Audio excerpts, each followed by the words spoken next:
স্বাগত আন্তর্জাতিক সংবাদে। আপনাদের সাথে আছি আমি ইয়াসমিন সুমনা। নানা নাটকীয়তার পর অবশেষে নেপালের অন্তর্বর্তী সরকারের প্রধানমন্ত্রীর দায়িত্ব নিলেন দেশটির সাবেক প্রধান বিচারপতি সুশীলা কার্কি। শুক্রবার স্থানীয় সময়ের রাতে তিনি শপথ নেন। শপথ গ্রহণের পরই বিক্ষোভকারীদের প্রধান দাবি অনুযায়ী পার্লামেন্ট ভেঙে দেওয়ার সুপারিশ করেন কার্কি।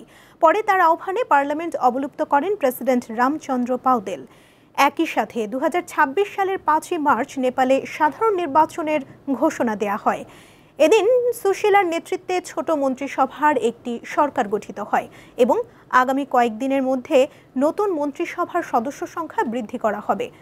এর আগে শুক্রবার পার্লামেন্ট ভাঙার প্রশ্নে প্রেসিডেন্টের সাথে সুশীলার মতানৈক্য দেখা দিলে আলোচনা স্থবির হয়ে যায়। পরে প্রেসিডেন্টের সাথে সেনাপ্রধান ও আন্দোলনকারীদের দীর্ঘ আলোচনার শেষে কার্কির নিয়োগ চূড়ান্ত হয়।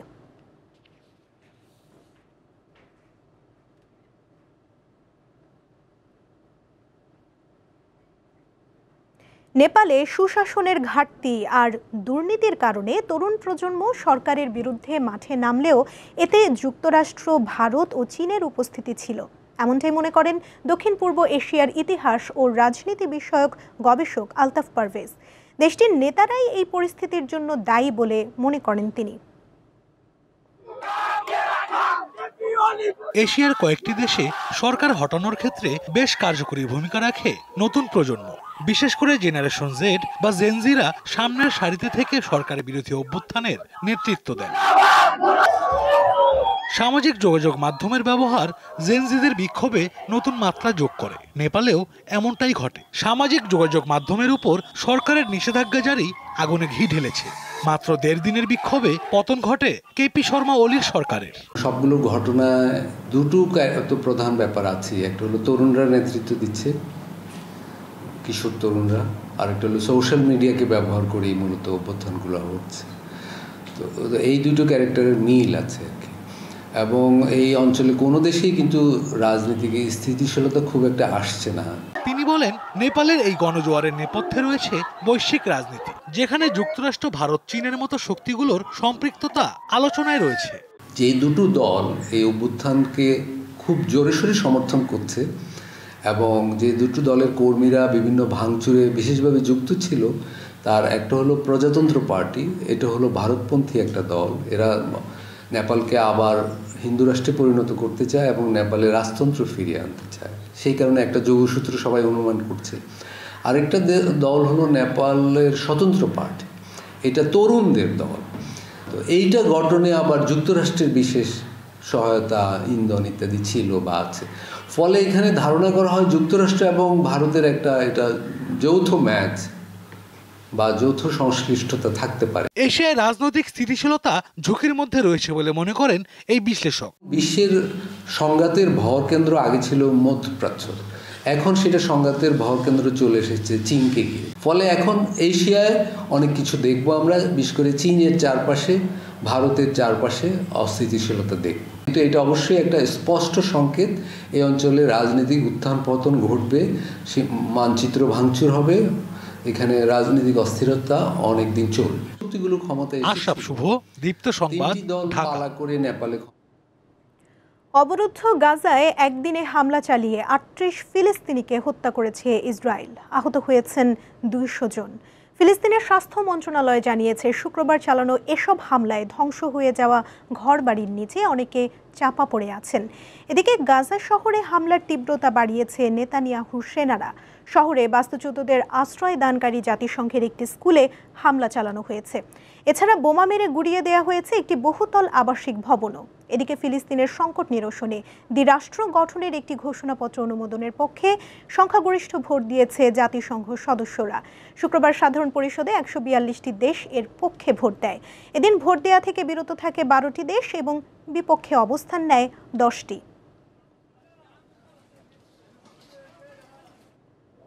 দোহায় ইসরায়েলি হামলার পর যুক্তরাষ্ট্রের প্রেসিডেন্ট ডোনাল্ড ট্রাম্পের সাথে বৈঠক করেছেন কাতারের প্রধানমন্ত্রী শেখ মোহাম্মদ বিন জসিম আল থানি।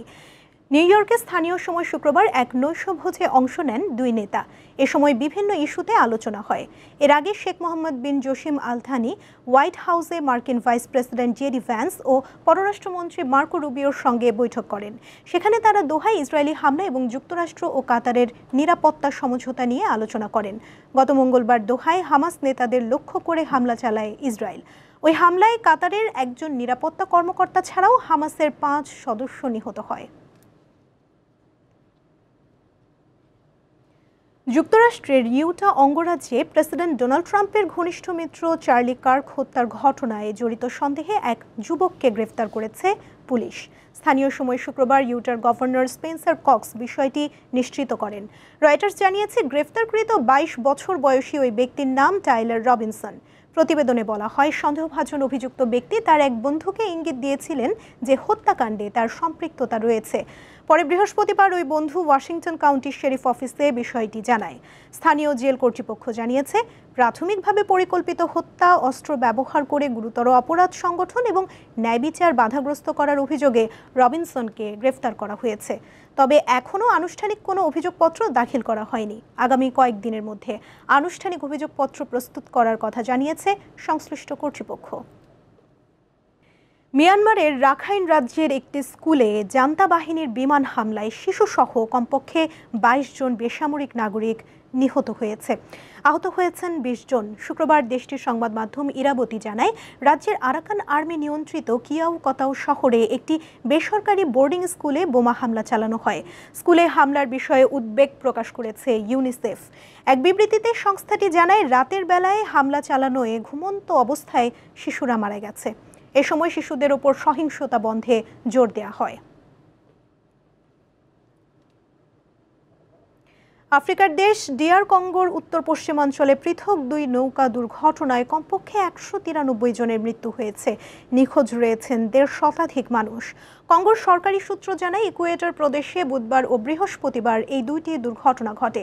দেশটির মানবিক কার্যক্রম বিষয়ক মন্ত্রণালয়ের এক প্রতিবেদনে বলা হয়েছে, বৃহস্পতিবার সন্ধ্যায় লুকোলেলা অঞ্চলের কঙ্গো নদীতে প্রায় 500 যাত্রী বহনকারী একটি নৌকায় আগুন লাগে। পরে নৌকাটি উল্টে গেলে অন্তত 107 জনের মৃত্যু হয়। এ সময় 209 যাত্রীকে জীবিত উদ্ধার করা হয়। নিখোঁজ রয়েছেন 146 জন। এর আগে বুধবার বাসানকুসু অঞ্চলে আরেকটি মোটর চালিত নৌকা ডুবে অন্তত 86 জন মারা যান। নিহতদের বেশিরভাগই ছিল শিক্ষার্থী। এ ঘটনাতেও কয়েকজন নিখোঁজ থাকার খবর পাওয়া গেছে, তবে ঠিক কতজন নিখোঁজ আছেন তা সুনির্দিষ্ট করে জানা যায়নি। অবশেষে উদ্বোধন করা হলো নীল নদের ওপর নির্মিত আফ্রিকার সবচেয়ে বড় জলবিদ্যুৎ প্রকল্প। ইথিওপীয় সরকারের অর্থায়নে নির্মিত বাঁধটি দেশটির জনগণের মালিকানা ও অর্জনের এক প্রতীক হয়ে উঠেছে। তারা বিশ্বের বৃহত্তম বাঁধগুলোর মধ্যে অন্যতম। এই বাঁধ মিশর ও সুদানের জন্য গভীর উদ্বেগের কারণ হয়ে দাঁড়িয়েছে। দীর্ঘ 1 দশকের বেশি সময় ধরে কূটনৈতিক অঙ্গনে মিশরকে টেক্কা দেওয়ার পর ইথিওপিয়া অবশেষে নীল নদের একটি উপনদীতে নিয়ন্ত্রণ পেল। বিশ্বের বৃহত্তম বাঁধগুলোর মধ্যে অন্যতম এবং সাউথ আফ্রিকার সবচেয়ে বড় বাঁধ উদ্বোধন করেছে দেশটি। ইথিওপিয়া এই বাঁধের নাম দিয়েছে গ্র্যান্ড ইথিওপিয়ান রেনেসা ড্যাম বা সংক্ষেপে GERD। নীল নদের ওপর নির্মিত এই বাঁধটি আফ্রিকার সবচেয়ে বড় জলবিদ্যুৎ প্রকল্প, যা দেশের 13,50,00,000 মানুষের বিদ্যুতের চাহিদা মেটানোর পাশাপাশি বৈদেশিক মুদ্রা আয়ের উৎসও হবে। এই বাঁধ নির্মাণের আগে আমাদের বাড়িতে বিদ্যুৎ ছিল না। এই বাঁধের জন্য সরকারকে ধন্যবাদ। এখন আমাদের বিদ্যুৎ আছে। প্রায় $500 কোটি ব্যয়ে এই বাঁধটি নীল নদের ওপর নির্মাণ করা হয়েছে। এর সিংহভাগ অর্থায়ন এসেছে দেশের জনগণ ও প্রবাসী ইথিওপীয়দের অনুদান এবং সরকারি বন্ড বিক্রির মাধ্যমে। ফলে বাঁধটি জনগণের মালিকানা ও অর্জনের এক প্রতীক হয়ে উঠেছে। তবে মিশর ও সুদানের জন্য এই বাঁধ গভীর উদ্বেগের কারণ। মিশরের প্রায় 93% অঞ্চল মরুভূমি এবং 10,70,00,000 মানুষ তাদের জীবনের জন্য সম্পূর্ণভাবে নীল নদের পানির ওপর নির্ভরশীল। তাদের দাবি, বাঁধের কারণে পানির প্রবাহ 2% কমলেই 2 লাখ একর কৃষি জমি পানিশূন্য হয়ে পড়বে। নীলনদ অববাহিকায় একতরফা যে কোনো উদ্যোগের বিরুদ্ধে জোরালো অবস্থান তুলে ধরেছে মিশর ও সুদান। যদিও বিশেষজ্ঞরা আশঙ্কা করছেন পানির যুদ্ধ এড়াতে আঞ্চলিক চুক্তি বেশ জরুরি। তবে দেশ দুটিকে বাঁধ নিয়ে আপত্তি না জানিয়ে একে যৌথ সুযোগ হিসেবে দেখার আহ্বান জানিয়েছেন ইথিওপিয়ার প্রধানমন্ত্রী আবিই আহমেদ আলী। তার মতে এই বাঁধ হুমকি নয়, বরং সবার জন্য একটি সুযোগ। বর্তমানে ইথিওপিয়ার লক্ষ্য প্রতিবেশী দেশগুলো যেমন কেনিয়া ও জিবুতিতে বিদ্যুৎ রপ্তানি বাড়ানো এবং ভবিষ্যতে লোহিত সাগর পেরিয়ে মধ্যপ্রাচ্যের দেশগুলোতেও বিদ্যুৎ সরবরাহ করা। ইশরাত সুমা, দীপ্ত বার্তা কক্ষ। দর্শক, এই ছিল আন্তর্জাতিক সংবাদে। এরপর বিকেল 5টায় জেলার সংবাদ দেখার আমন্ত্রণ রইল। এছাড়া আরও তথ্য পেতে যুক্ত থাকুন দীপ্ত ডিজিটাল প্ল্যাটফর্মের সাথে। ধন্যবাদ সবাইকে।